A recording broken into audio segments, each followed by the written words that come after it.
See What I See, exclusive on Spotify. Download Anchor untuk bikin podcastmu gratis.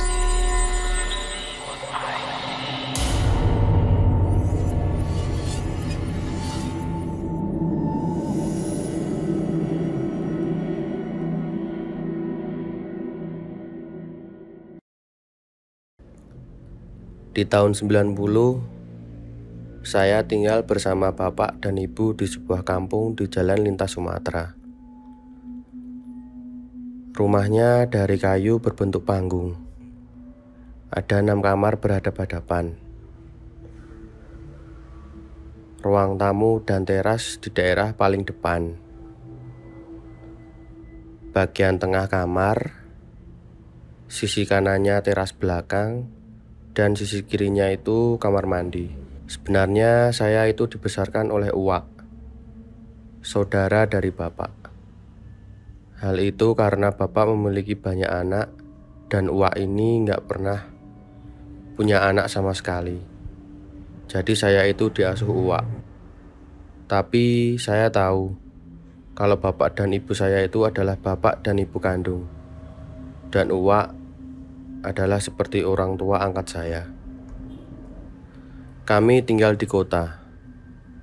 Sementara main ke rumah bapak dan ibu itu paling cuma sebulan sekali atau seminggu sekali. Walaupun sebenarnya saya dan uwak kepingin datang seminggu sekali, tapi rasanya nggak memungkinkan karena jaraknya itu lumayan jauh. Ya 2,5 jam perjalanan dari kota tempat kami tinggal. Rumah bapak dan ibu itu di atas sungai. Tahun 90-an bisa dikatakan semua masih benar-benar apa adanya. Listrik memang sudah masuk. Tapi kalau saya tak salah ingat, jarang banget rumah tetangga-tetangga kami, bahkan rumah kami sekalipun tak menggunakan lampu berwarna putih. Mungkin terlalu besar wattnya. Jarak rumah satu dengan rumah lainnya ya nggak begitu jauh. Setiap 5 meter pasti ada rumah. Semua rumah berbentuk rumah panggung dengan tangga yang tinggi. Lampu remang-remang, jalan ke belakang itu benar-benar gelap. Pokoknya setiap rumah nggak ada yang pasang lampu di depan jalan. Paling hanya sampai di teras depan. Sebenarnya saya suka tinggal di rumah bapak, karena suasananya memang beda dengan di kota. Masih banyak pohon-pohon, masih segar. Apalagi bapak punya kebun. Kami kerap main-main ke kebun bapak. Kadang dapat durian 1 keranjang, kadang jambu kluthuk, kadang juga jambu air, semangka, belewah, markisa, ya macam-macam. Hal yang tidak saya suka hanyalah kamar mandi yang berada di luar rumah dan butuh effort lebih untuk ke sana. Bayangin aja, dari kamar paling depan, kita itu harus buka pintu 3 kali untuk kamar mandi. Dan saya itu tipe orang yang gak bisa tidur setelah sholat isya. Kalau tidur setelah sholat isya, otomatis jam 11 atau jam setengah 12-an itu kebangun, pengen pipis. Tapi kalau nggak datang, pastinya bapak dan ibu rindu. Saya pun rindu mereka. Jadi ya mau nggak mau. Pernah suatu ketika, saya itu udah kebelet. Terus bangunin kakak saya buat anterin saya ke kamar mandi. Kakak saya malas-malesan nganterin. Terus saya merengek. Saya bilang, saya pipis di sini kalau kakak nggak mau nganterin. Jadi mau nggak mau kakak saya nganterin. Itu pun udah bener-bener di ujung tanduk. Mana buka pintunya lama, kuncinya banyak, kunci atas, kunci bawah, palang tengah. Terus masuk ke ruang tengah, buka pintu lagi, kunci atas, kunci bawah, palang tengah. ribet. Masuk ke dapur, buka pintu dapur, gelap banget. Dari tempat itu saya bisa melihat gelap yang pekat.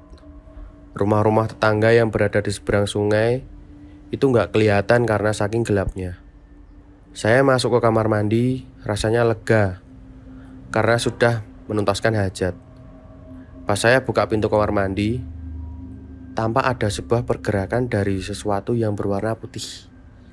Tampak loncat-loncat dari jauh, dari satu titik ke titik yang lainnya. Saya nggak tahu itu apa. Saya pikir orang naik sepeda atau sesuatu yang lain. Saya tutup pintu dan kurang ajarnya si kakak, saya sudah ditinggalin. Pintu itu nggak mau tertutup. Pintu dapur yang menghubungkan dapur dan kamar mandi, ketika saya tahan dan dorong dengan bahu saya seperti ada sesuatu yang menahannya. Saya pikir angin atau apa. Saya coba cepat-cepat buat tutup karena merinding berada sendirian di dapur yang besar. Setelah saya pasang palang tengah, tiba-tiba ada sesuatu yang seperti mendobrak pintu. Wah, saya buru-buru lari. Kedua pintu yang belum saya tutup itu saya cuekin aja. Saya masuk ke dalam kamar, terus tutupan pakai selimut. Saya heran. Rumah bapak itu kan gelap di luarnya. Kok jendelanya besar-besar, tinggi-tinggi? Jadi ukurannya mungkin kayak jendela-jendela rumah Belanda zaman dulu. Kacanya sama teralis itu saja nggak ada. Satu jendela atau jendela kaca yang dikasih gorden, teralis sama kaca ngeblong gitu aja. Jadi kalau kita tidur tuh melihat daun pohon sawo yang melambai-lambai tertiup angin. Kalau di kamar yang satunya lagi ada daun pohon pisang yang melambai-lambai tertiup angin. Benar-benar luar biasa. Besoknya saya cerita ke kakak sama bapak sambil mancing di kolong rumah pakai sampan kecil. Saya tunjuk ke titik di seberang jembatan. Kebetulan ada jembatan yang menghubungkan barisan rumah bapak dengan barisan rumah yang di seberang sungai. Pak, semalam saya lihat sesuatu loncat-loncat di situ. Saya tunjuk di situ, kemudian bapak tersenyum. Kamu nggak tahu kalau itu makam? Loh, saya pikir rumah-rumah orang, Pak. Mana ada rumah. Orang cuma 5 biji ini aja. Di belakang sana tuh makam semuanya. Kamu sih nggak pernah jalan-jalan ke belakang, ucap bapak saya waktu itu. Saya cuman meringis. Terus yang saya lihat itu apa, Pak? Ya apalagi kalau bukan itu, ucap kakak saya menggoda. Saya mengambil air lalu mencipratan ke wajah kakak saya. Kakak saya tertawa. Semalam kakak ninggalin saya, Pak. Saya pipis malah ditinggalin di kamar mandi. Bapak saya yang tertawa. Lah, wong sudah gede, jangan takut-takut lah. Masa kamar mandi aja takut? Lah yang di tempat uak kamar mandinya nggak di luar. Kok di tempat bapak serem banget kayak gini? Bapak cuma tersenyum. Dan sebenarnya ada banyak cerita-cerita lain di rumah bapak. Rumah yang saya rindukan sekarang. Karena bapak udah nggak ada, bagian jalan menuju kamar mandi itu ditutup penuh dengan seng. Jadi malam-malam gak bisa lihat kuburan yang ada di belakang sana. Dan gak pernah ngelihat lagi si putih yang loncat-loncat. Tapi ada cerita lain, cerita khas masyarakat pinggiran sungai mengenai sosok hantu Banyu. Ceritanya seperti apa? Lain kali saya ceritakan lagi.